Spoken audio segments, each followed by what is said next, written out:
ஆண்டவா ப்ரமோஷன் சம்பள உயர்வு கிடச்சி வீடு காரு பங்களா இதெல்லாம் வாங்கி கல்யாணத்தை பண்ணி பக்காவாக செட்டில் ஆகணும்ப்பா.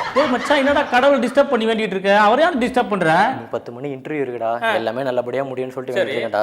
என்ன கேள்வி கேட்க போகிறான், என்ன பதில் சொல்ல போகிறான், ஒரே பதட்டமாக இருக்கு எனக்கு. இதுக்கெல்லாம் எதுக்குடா பதட்டப்பட்டுக்கிற?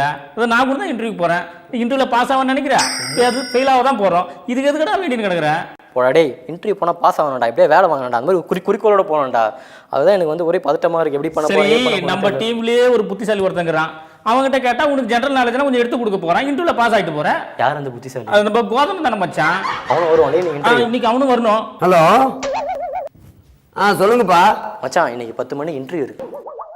இன்டர்வியூ 10 மணிக்கு தான்ப்பா. அதான்டா, அதுக்கு பதில் எப்படி நான் எல்லாம் படிச்சுட்டேன்ப்பா. எதுப்பா 9 மணிக்கா? பா டிவி ப்ரோக்ராம்ல. சரிங்கப்பா சரிங்கப்பா, அப்படி நான் பார்க்குறேன்ப்பா. பார்த்துட்டு தான் பக்கத்தில் தான்ப்பா ஆஃபீஸு. ஓகேப்பா, எல்லாமே படிச்சுட்டேன், டெஃபினட்டாக ஓகே ஆகிடும்ப்பா. தேங்க்ஸ்ப்பா. ஓகேப்பா ஓகேப்பா. ஃபோன் பேசிடுமா நல்ல நோண்டிக்கிட்டு. இன்டர்வியூட ஃபோன் முக்கியமா உனக்கு? ஏண்டா இன்டர்வியூனா எதுக்கு பதட்டம்? இதுனா நேற்று இன்னைக்கா போகிறோம், 99 இன்டர்வியூ அட்டன் பண்ணோம், இது 100வது செஞ்சுரி அடிக்க போகிறோன்னு நினச்சி சந்தோஷப்படு. அவன் என்ன கேட்க போகிறான்னு உனக்கு தெரியுமா? ஏண்டா எத்தனை புக்கு ரெஃபர் பண்ணி பார்த்தேன் தெரியுமா? IAS IPS அப்புறம் என்னென்ன படிப்புக்கெல்லாம் இருக்கோ எல்லா புக்கை ரெஃபர் பண்ணி கேஷுவலாக இருக்கேன். டெஃபினட்டா ஐ எம் பாஸ். எனக்கும் கொஞ்சம் சொல்லி கொடுறேன். ஆடா பாவி, நான் ஃபீஸா வாங்க போறேன். அது கொஸ்டின் ஆன்சர் தானே. நீ இப்படி வா, 2 பேருக்கு தெரியாத மாதிரி புத்திசாலி தெரியுமா சொல்லித்தரேன். சொல்லு மச்சான். ஃபர்ஸ்ட் கேள்வி, நெப்போலியன் எப்போது இறந்தார்? செத்து போனவங்களை பத்தி ஏன் கேட்கற? உயிரோட இருக்கிறவன் இன்டர்வியூல கேட்பான். மச்சான் அவர் செத்து போட்டாராடா? இவனே மேல்டா செத்தவரை பத்தி அவர் செத்தே போயிட்டாரான்னு கேட்கிறேன். சத்தியமா தெரியாதடா.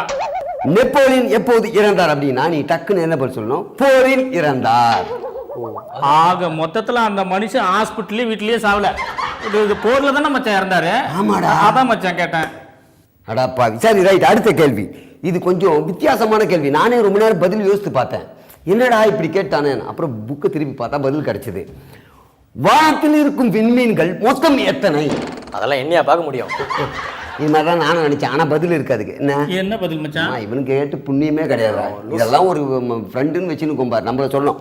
வானத்தில் விண்மீன்கள் எத்தனை அப்படின்னா 1,42,32,433. அது எப்படி எண்ணி பார்க்க முடியும்? அதேதான், அது எண்ணி பார்க்க முடியாதாலும் நீ எது வேணாலும் சொல்லலாமா. திருப்பி கேட்டால் சார் நான் நேற்று எண்ணி பார்த்தேன் இதுதான், இன்னைக்கு கூடுதலாவோ குறைவா இருந்தால் வாங்க சார் நீங்கள் எண்ணி காட்டுங்க கேட்டால் முடிஞ்சிருப்போம். இது மாதிரியே சொல்லலாம். இதுதான்டா சொல்லணும். ஓகேவா? வேற கொஸ்டின் சொல்லு மச்சான். இவன் என்னமோ பெரிய புத்திசாலி மாதிரி கேள்வி சொல்ல கொஞ்சம் கூட கிடையாது. நான் சொல்லித்தரேன். அடுத்த கேள்வி, நம்ம ஃபர்ஸ்ட் ஃப்ளோர்லயோ செகண்ட் ஃப்ளோர்லயோ தேர்ட் ஃப்ளோர்லயோ இன்டர்வியூ இருக்கும்.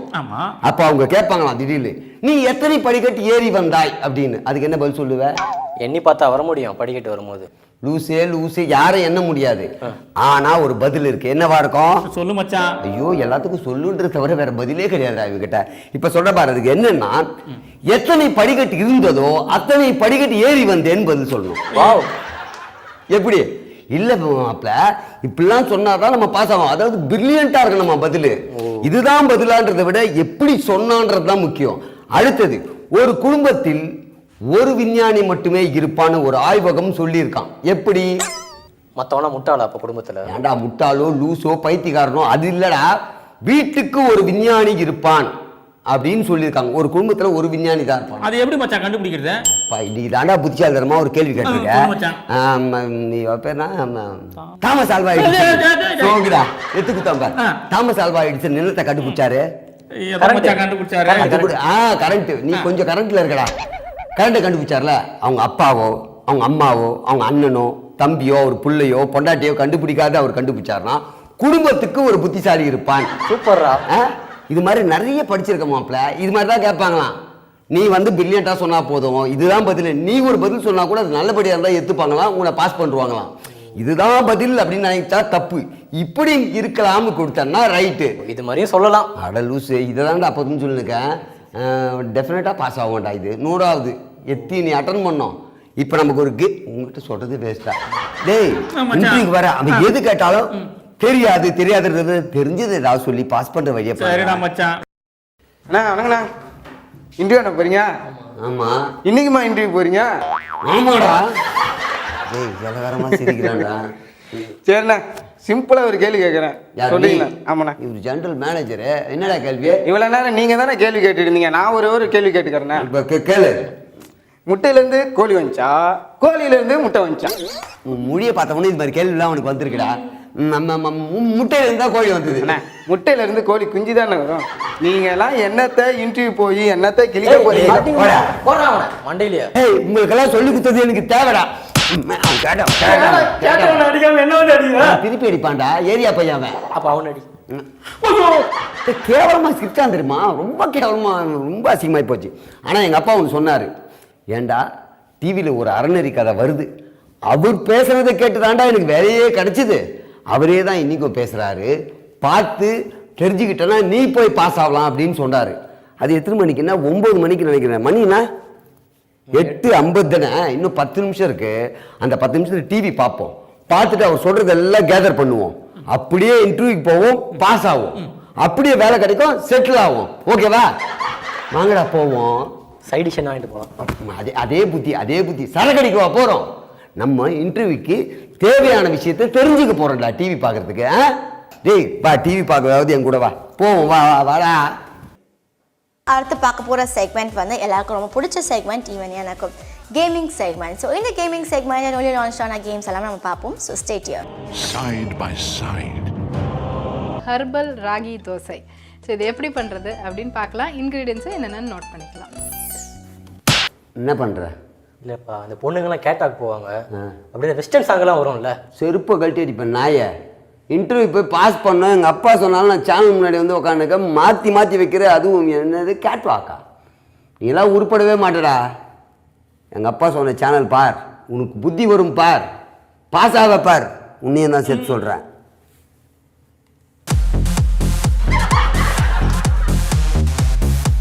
இந்த வந்துட்டார், இவர் தான் நினைக்கிறேன். எல்லாருக்கும் வணக்கம். இன்றைக்கி நம்ம அறநெறி கதையை பார்க்க போகிறோம். குலன்னு இருக்காது தானே தெரியும்.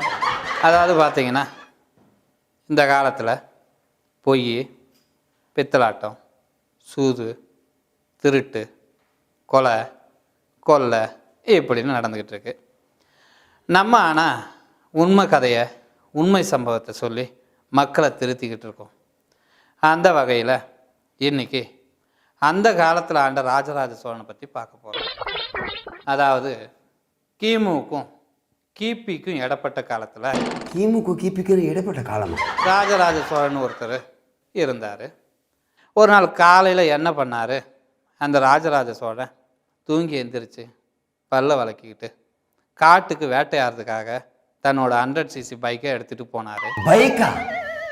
எடுத்துக்கிட்டு கொஞ்சம் தூரம் போனதும் அந்த பைக்கில் முள் ஏறி பஞ்சர் ஆகி போச்சு.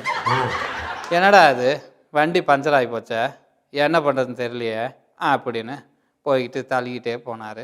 எதிர்த்தாவில் ஒரு முனிவர்.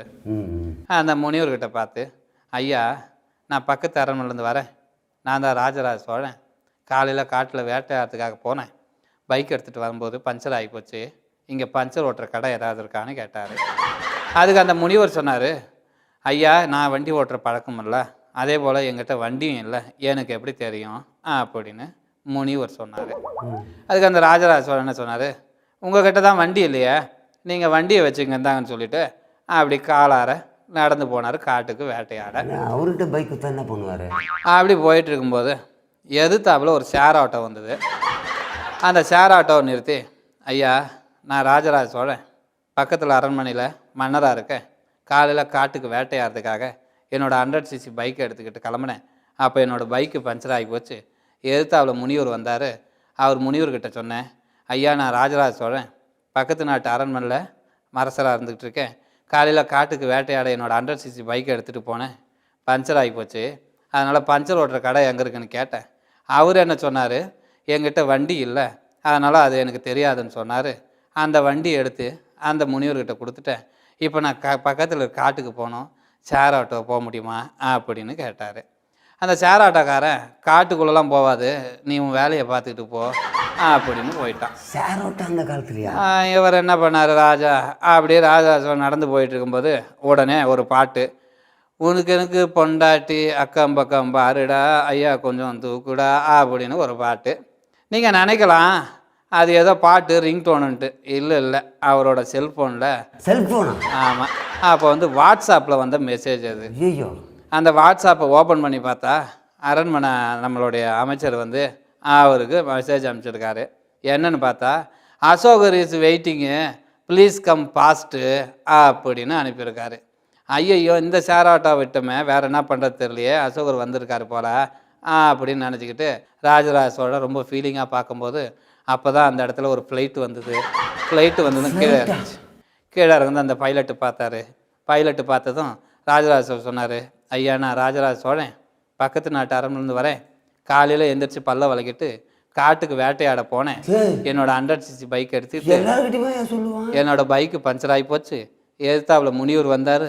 அந்த முனிவர்கிட்ட கேட்டேன், ஐயா நான் பக்கத்து நாட்டிலேருந்து வரேன், ராஜராஜ சோழன், காலையில் காட்டுக்கு வேட்டையாடுக்காக பல்ல வலிக்கிட்டு என்னோட 100cc பைக் எடுத்துகிட்டு போனேன். பைக்கு பஞ்சர் ஆகி போச்சு, பஞ்சர் ஓட்டுற கடை எங்கே இருக்குதுன்னு கேட்டேன் அப்படின்னு சொன்னார். அதுக்கு அந்த முனிவர் சொன்னதையும் சொன்னார், எங்கிட்ட பைக் இல்லை, பஞ்சர் ஓட்டுற கடையும் தெரியாதுன்னாரு. பைக்கை கொடுத்துட்டு அப்படி ஷேர் ஆட்டோ வந்தது.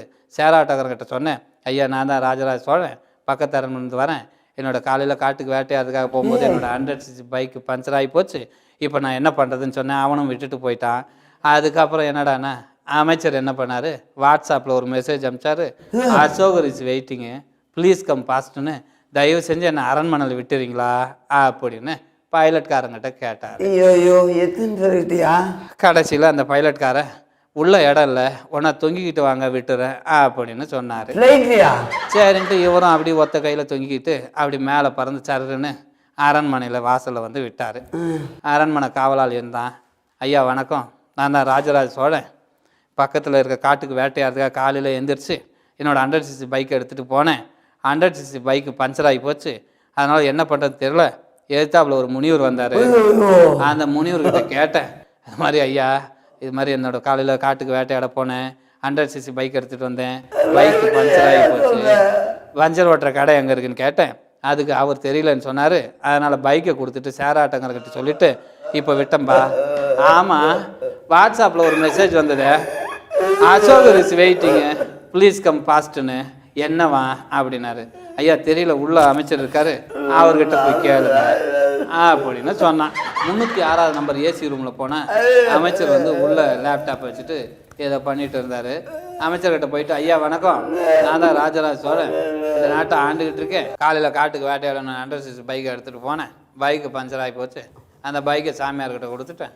ஷேர் ஆட்டோ அதனால் நீ ஏதோ வாட்ஸ்அப்பில் மெசேஜ் அனுப்பிச்சிய, நம்ம அசோகர் இஸ் வெயிட்டிங் ப்ளீஸ் கம்பாஸ்னு, எங்கேப்பா இருக்கார் அசோகர் அப்படின்னு கேட்டார். அதுக்கு அந்த அமைச்சர் சொன்னார், ஐயா ஒரு எழுத்து ஸ்பெல்லிங் மிஸ்டேக்கை வச்சு அசோகர் இஸ் வெயிட்டிங்கில் அசோகர் இஸ் ஃபைட்டிங்கு, அதனால் உங்களை கூப்பிட்டு.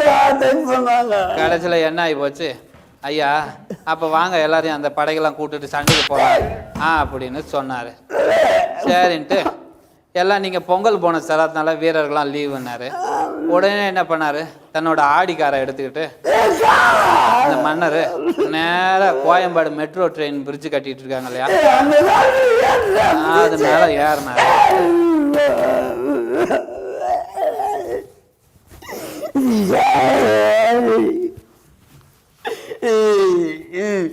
நான் தான் ராஜராஜ சோழன். நான் தான் என்னுடைய வாகனம் எங்கே? எதிரிகளே, இருவரும் யாரடா? பன்னீர் உன் ஃப்ரெண்டு. என் அரச சபையில் பன்னீர் என்று ஒரு பெயரே கிடையாது, ஏமாற்றுகிறாய். பன்னீர் மச்சான் பிரபாகரனா தெரியுதாடா? பிரபாகரன்? ஆம், நீயும் வேறு நாட்டிலிருந்து வந்தவன் அல்லவா? கைது செய்ய வந்தீர்களா? என்னை கைது செய்ய முடியாதடா பரதேசி. நான் யார்? ராஜராஜ சோழன். காலையில் நான் வேட்டைக்காக பைக்கில் போனேன் அல்லவா, அப்போது எதிரிலே ஒரு சாமியார் வந்தார். பஞ்சரான வண்டிக்காக நான் பாடுபட்டு அவரிடம் கேட்டேன், எங்கே பஞ்சர் கடை? இல்லை என்றவுடன் வண்டியை தானமாக அல்லவா கொடுத்தேன். நான் அல்லவோ ராஜராஜ சோழன். எனக்கு இருமாப்பு இழுத்து கட்டுகிறாயே, யாரும் உன் பெயர் என்ன? 10 மணி இன்டர்வியூ இருக்குடா, என்னடா ஆச்சு உனக்கு?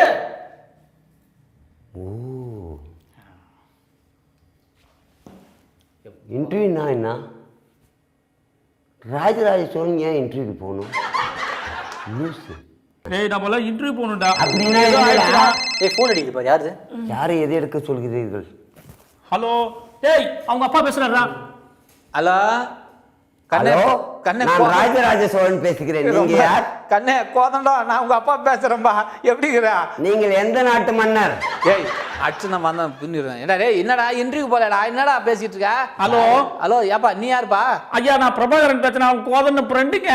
சந்திக்க தயாரா என்று கேள். டேய் இவன் ஒருத்தன். எப்பா பிரபா சொல்றேன். என்னப்பா என் பையன் கிட்ட கொடுப்பா, என்னமோ அவனும் வேற என்னமோ ராஜராஜன் சொல்லிட்டு இருக்கான். அந்த அறநெறி கதை பார்த்தானே இல்லையாடா அவன்? யோ அறநெறி கதை பார்த்துட்டு தான் அவன் மெண்டல் ஆயிட்டாயா. என் புள்ள மெண்டலா? என் புள்ள மெண்டலா? ஆமாயா. என் புள்ள மெண்டலா? ஆமாயா.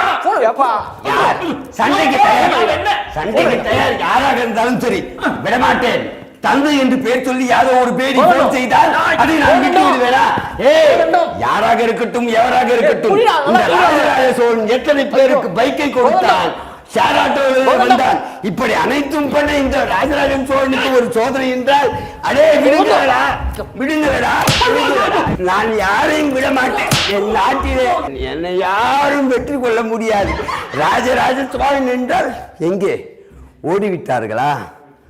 நானும் செல்ல வேண்டும். சொல்லுங்க. நமஸ்காரம். ஆமா ஆமா, மனோ தத்துவ நிபுணர், மனோ தத்துவ டாக்டர் மனோன்மணி தான் பேசிட்டு இருக்கேன். சொல்லுங்க. என்கிட்ட வாங்க, எல்லாத்தையும் முடிச்சுடுறேன். பிரச்சனையை முடிச்சிடறேன் சார். என்ன என்னை பத்தி தெரியாம பேசிட்டு இருக்க? 35 வருஷம் சர்வீஸ் இந்த மருத்துவத்தில் தெரியுமோண்ணா. இந்த 3ஆம் பேர்ல கமலஹாசன் சரியாகிறதாலும் அவளுக்கு வைத்தியம் முடிச்சது நம்ம கிட்ட தான் வந்தா. ட்ரீட்மெண்ட் எடுத்துட்டா கிளியர் ஆயிடுத்தேன். காதல் படம் சுகுமார் தெரியுமோண்ணா. சுகுமார் ஃப்ரெண்டா நடிச்சா சார், கூட பரத் நடிச்சாரு, பரத் தெரியுமாண்ணா. அவளுக்கும் வைத்தியம் பிடிச்சது நம்ம கிட்ட வந்து கிளியர் ஆயிடுச்சா. இதோ இப்போ பார்த்தலா சேது சியானு. ஆமா நம்ம கிட்ட 6 மாசம் ட்ரீட்மெண்ட் எடுத்தா. ஆமா சார், சார் எங்க கிட்ட அனுப்பி விடுங்கோ, எல்லாத்தையும் கிளியர் பண்ணிடுறேன். வச்சுட்டா பேஷண்ட் அமர்ந்துருக்கா, ரொம்ப நேரம் பேச முடியாது. வச்சுட்டா வச்சுறோம் சார். நமஸ்காரம். வணக்கம். யார் ஃபோன் பண்ணது? இவர் தான் ஃபோன் பண்ணார். அவா தானே? ஏடா பிரச்சனை சொல்கிறான் தம்பி. சார் அது வந்து நான் சொல்கிறேன் சார், நான் நீ தெளிவாக சொல்றியா? சொல்கிறேன் சார். சொல்லுப்பா. நேற்று இன்டர்வியூக்கு 3 பேர் கிளம்புனோம் சார். சரி.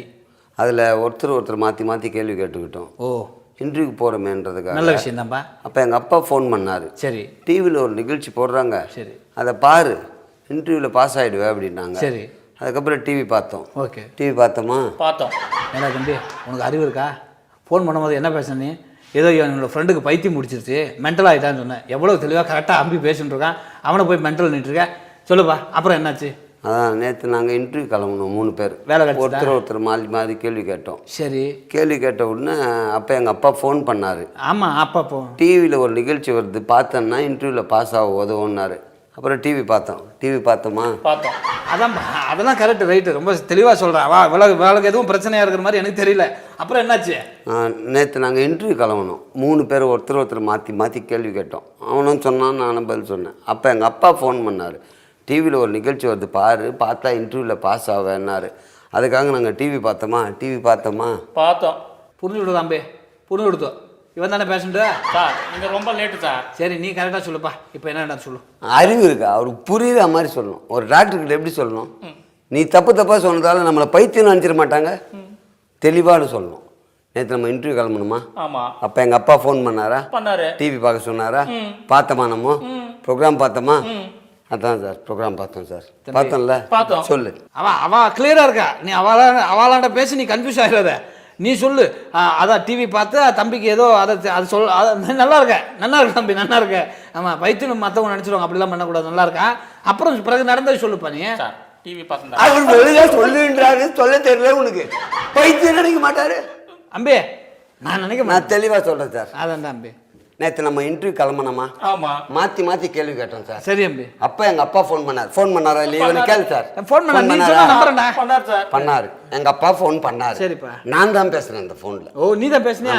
என்ன அப்பா அம்மாலாம் சைக்கிமா இருக்காங்க? அது தெரியல, ஃபோனில் எனக்கு பேசினார் அவ்வளோதான். சரி சரி. அப்போ சொன்னார், ஏ டிவி பாரு. சரி. அது நல்ல நிகழ்ச்சி சொன்னாரா இல்லையா? சொல்லு. அப்போ நான் பாத்தியா? பார்த்த டிவி பார்த்தேன். அப்பா சொன்னா கேட்கணும். Very good. பார்த்த உடனே இன்டர்வியூவில் பாஸ் ஆவேன். சரிப்பா. நம்ம பார்த்தோமா இல்லையா? சொல்லுறாங்க சார். நான் பார்த்தோம் சார், நாங்களாம் பார்த்தோம் சார். அம்பி இப்போ பேஷண்ட் இவன் தானடா. நீ எதுக்கு டென்ஷன் ஆகுற? சொல்லுப்பா. அதுக்கப்புறம் என்ன நடந்துச்சு? தம்பி தெளிவாக சொல்லிட்டா. அதாவது வந்து இவ வந்து இன்டர்வியூ 3 பேருமே இன்டர்வியூ கிளம்புறீங்களா? 2 பேரா 3 பேரா? 3 பேர் இன்டர்வியூ மாற்றி கேள்வி கேட்டு பிரில்லியன்ட் செக் பண்ணிக்கிறீங்க. அதான் நேற்று இன்டர்வியூ கிளம்பணுமா? அதான் நீ சொன்னது புரிஞ்சு கொடுத்து. அவன் தான் தெளிவாக சொல்ல மாட்டான். நான் பார்த்துக்கிறேன். என்ன அதுக்கப்புறம் என்னன்னு சொல்லு. சார் இவன் டிவி பார்த்துருந்தான் சார். சரிப்பா. அதுக்கப்புறம் ஃபோன் வந்தது. சரி. ஃபோன் பண்ணதுக்கு அப்புறம் திரும்ப பேசியிருந்தான் சார். திரும்ப பேசுறானு உங்களாண்ட கூட்டின்னு வந்தேன். உங்ககிட்டயும் திரும்ப பேசுகிறான் சார். ஓ, திரும்ப பேசுறது தான் பிரச்சனையா? சரி, அதுக்கப்புறம் அதான் நேற்று நாங்கள் இல்ல ஒன்றும் கேட்கலப்பா, நீ வாய் மூடு. ஐம் சாரி, நீ கொஞ்சம் சைலண்டா இரு தம்பி, உனக்கு ஒன்றும் பிரச்சனை இல்லை. அதான்பா, அதுக்கப்புறம் நீ சொல்லு. டாக்டர் அவன் பைத்தியம் டாக்டர். அதான் அவன் பைத்தியம் டாக்டர். அவனுக்கு சொல்ல தெரியல டாக்டர். அதை சொல்ல தெரியல. டாக்டர் நீங்கள் இன்டர்வியூ போயிருக்கீங்களா டாக்டர்? இல்லப்பா, நான் இன்டர்வியூ நானே தானேப்பா கிளினிக் வச்சுருக்கேன். நம்ம இது நீங்கள் படித்தப்போ இன்டர்வியூ போயிருக்கீங்களா? போயிருக்கேன். நம்ம எத்தனை பேரா போனோம்? 3 பேர் போனோம். 3 பேர் போனோம் டாக்டர். நீ போயிருக்கியா? 3 பேர். நான் 3 இன்டர்வியூ 3 பேர் போயிருக்கியா? 3 பேரோட போலப்பா. அப்போ உங்கள் அப்பா ஃபோன் பண்ணாரா அவனுக்கு? உங்கள் அப்பா ஃபோன் பண்ணியிருக்காரா? உங்கள் அப்பா ஃபோன் பண்ணாராடா? உங்க அப்பா ஃபோன் பண்ணா டிவி பார்க்க சொல்லிப்பாரு. சரி தம்பி. டிவியில் திகிச்சு பார்த்து வச்சுக்கோ. சரி தம்பி. ஒருத்தர் கதை சொன்னார். உங்க அப்பா சொன்னாரா? உங்க அப்பா சொன்னாரா? அவன் லூஸ், அவன் பைத்தியம். இல்லப்பா, இப்பதான் நீ தான் சொல்ற. அப்பா சொல்ல நீ தான் சொல்ற. எங்க அப்பா சொன்னார்லடா. அவங்க அப்பா சொன்னார் சார். எங்க அப்பா சொன்னாரு. அம்பி ஒன்னும் பிரச்சனை. எங்க அப்பா சொன்னாரு, கதையை பார்த்தேன். சரிப்பா. நீ கதையை பார்த்தியா? நீ கதையை பார்த்தியா?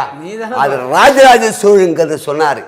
அந்த ஆள் பைக்கு போருக்காரு பாரு, பஞ்சர் ஆயிட்டு இருக்கு வண்டி. பஞ்சர் ஆகணும்னு அங்க என்ன பண்ணிருக்காரு, ஒரு சாமியார் வந்திருக்காரு அவர்கிட்ட. பஞ்சர் கிடையாது. எங்க அப்பா சொல்லடா, இது டிவில வந்துச்சுல சொல்றா. பஞ்சர் ஆயிடுச்சா? எங்கமே இல்லன்னு சொல்லிட்டு அப்படியே போயிருக்கான் பாரு. அப்படியே சாமியார் கிட்ட வந்து பைக் குடுத்துட்டு இருக்கான். அப்ப இன்டர்வியூ நான் நல்லா படிச்சுட்டு இருக்கேன். நான் இவன் அவன் பண்ணிது 3 பேர் இருந்தோம்டா. 3 பேர். நீ போயிருக்கேடா இன்டர்வியூக்கு? இவன் பைத்தியம் மாதிரி பேசுறான்டா. அவனுக்கு தெரியல பைத்தியமா நீ. அந்த அவருக்கு தெளிவா சொல்றா. அதாவது ராஜராஜ சோழன் வந்திருக்காண்டா. சார் ஆட்டோ காசு இல்லை அவங்ககிட்ட. அந்த சார் ஆட்டோவில் போகும்போது மந்திரி வந்து ஃபோனில் பண்ணிட்டு இருக்கான் ஃபோனை. மந்திரி ரைட்டுப்பா, ஒன்றும் பிரச்சனை. கை கொடுப்பா. நீ ஒன்றும் பிரச்சனையே இல்லைப்பா, அதெல்லாம் இது பண்ணிடலாம். ஏப்பா நீ கொஞ்சம் சைலண்டாக இருந்துக்கோ. ஏண்டா என்னடா நடக்குதுங்க? அதான் ஒன்றும் இல்லை. என்னோட லைஃப்பில் பெரிய மிராக்கலாக இருக்கியா. என்னோட இந்த மருத்துவத்துறையில் எத்தனையோ பேரை நான் பார்த்துருக்கேன். எத்தனையோ லிஸ்ட் இருக்கியா. சினிமா பார்த்து பைத்தியமானவருக்கேன், அவனை கிளியர் பண்ணியிருக்கேன். பொண்டாட்டியால் புருஷன் பைத்தியமாயிருக்கேன், அவனை கிளியர் பண்ணியிருக்கேன். புருஷனால பொண்டாட்டி பைத்தியமாயிருக்கேன், அவளையும் கிளியர் பண்ண. நான் சொன்னேன் இவருக்கு தெரியாதுடா, நீ பைத்தியம் தானடா, உன்னை நான் வேறு டாக்டர்கிட்ட கூட்டின்னு போகிறேன். இவன் வேணாம், இவனே அரலூசு, அவனுக்கு எதுவும் தெரில, என்னென்னமோ கண்டுபிடிச்சானா அவன் கூட வந்து உக்காந்து கேட்பேன். போடா போடா போடா போடா. என்னாச்சு? வந்தானுங்க மென்டல்னு சொன்னானுங்க. ஆனால் நம்மளை மென்டல்ன்ட்டு போயிட்டா. இவா 2 பேரில் யார் பைத்தியம் சொல்லு. ஏச்சே சொல்லுடி, அறிவு கட்ட முண்டோம். வரும்போது வாங்கிட்டு வரேன். என்னப்போ? ஏய் ஆமாம், நான் தான் பைத்தியம். என்னப்போ? நான் பைத்தியம் தாண்டி. பைத்தியம் தான். என்ன பண்ண போற? பைத்தியம் தான். என்ன சிக் வாயமூட பைத்தியக்காரங்கிட்ட பேசிக்கிட்டு இருக்க. போயிட்டு போனேன். என்னாச்சு? 2 பேர் வந்தானுங்க மென்டல் நானுங்க. அப்புறம் நம்மளே மென்டல் நானுங்க. யார் பைத்தியம்? நான் தான் பைத்தியம். என்னப்பா? நான் தாண்டா பைத்தியம். டேய் பைத்தியம் பேசுகிறேன் சொல்லுப்பா.